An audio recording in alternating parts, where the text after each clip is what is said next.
Welcome to the third week of our series called The Secrets of Every Happy Family. The writer Leo Tolstoy said that every happy family is happy in the same way. And every unhappy family is unhappy in its own way. So there must be a template to that happiness. Call them secrets or whatever you want, but here are what happy families have in common. That first, they acknowledge that there are no perfect families. Secondly, the happy family is built on mutual respect for one another. And third, they acknowledge that they're part of something much bigger than themselves, that it's not all about us, that the family serves a greater mission for humanity. Today we're going to look at another role, a role that mothers play in the family.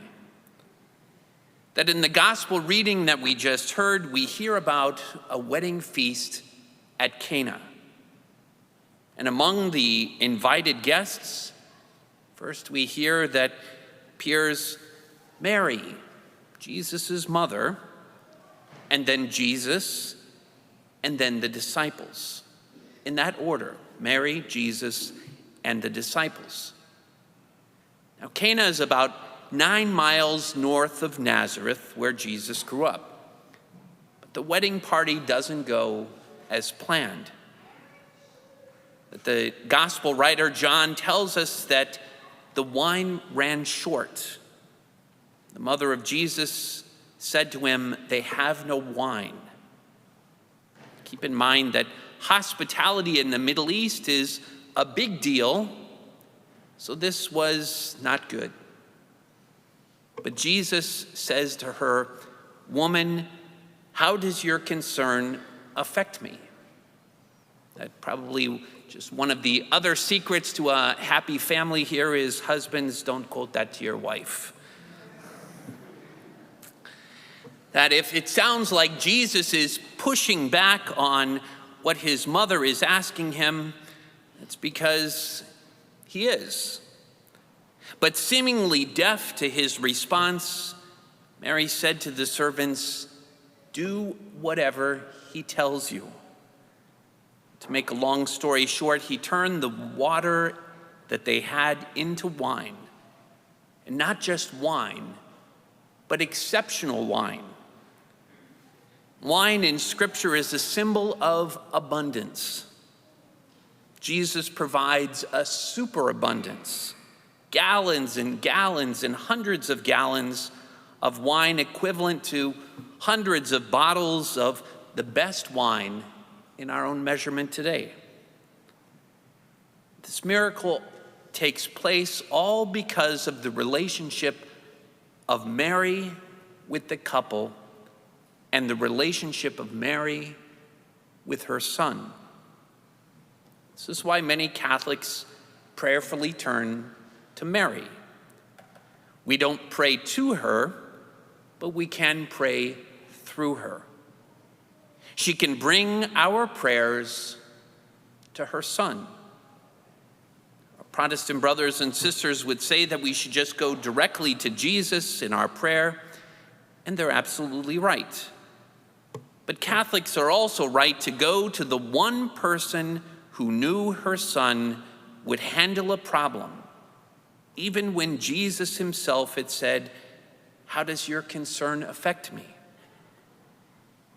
Then John concludes this story. He tells us that after this, Jesus and his mother and his disciples went down to Capernaum. You see that the order has now been changed, that Jesus comes first, and then his mother, and then the others. So what is the significance of that? Is it just a minor detail? Or is there something more important going on here? That the significance is when Mary tells Jesus about the lack of wine, it's not just about the lack of wine. That's not all that's going on in this scene. She's doing something else that's quite significant in the story of the gospel, in the arc of Jesus' life. She knows her son, and while Jesus has not yet performed any miracles, Mary is aware of what he's capable of and what he can and will accomplish in the world. And she wants him to get started. But in performing this miracle, the first miracle that Jesus performs, events will be set in motion that will lead inexorably and rather quickly to the cross. And Jesus knows it. And he's checking with Mary to make sure that she knows it too. Essentially, he's saying, do you understand what you're asking? Do you realize that this is going to change everything, including our relationship?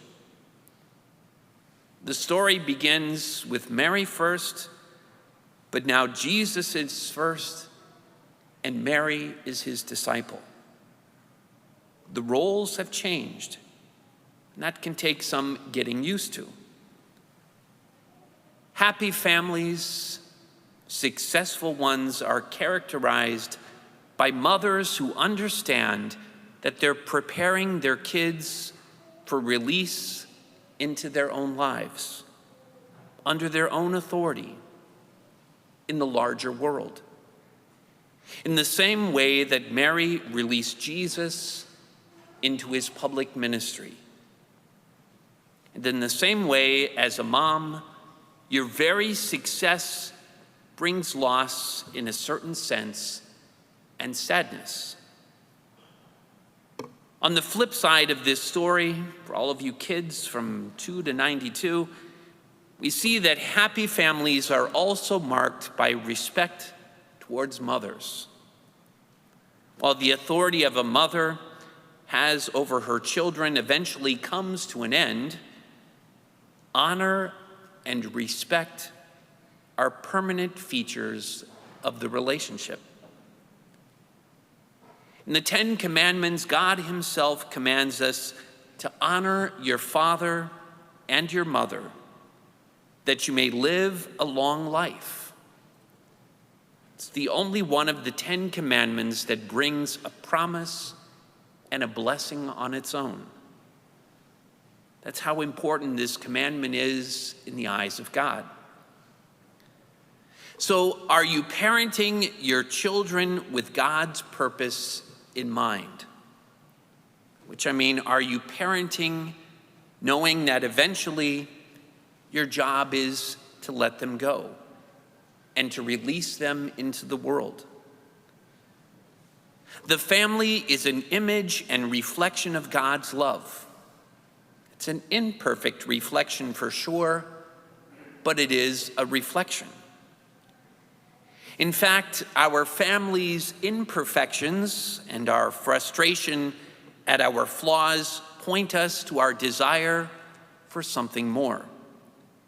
And our desire for something more is the family of God.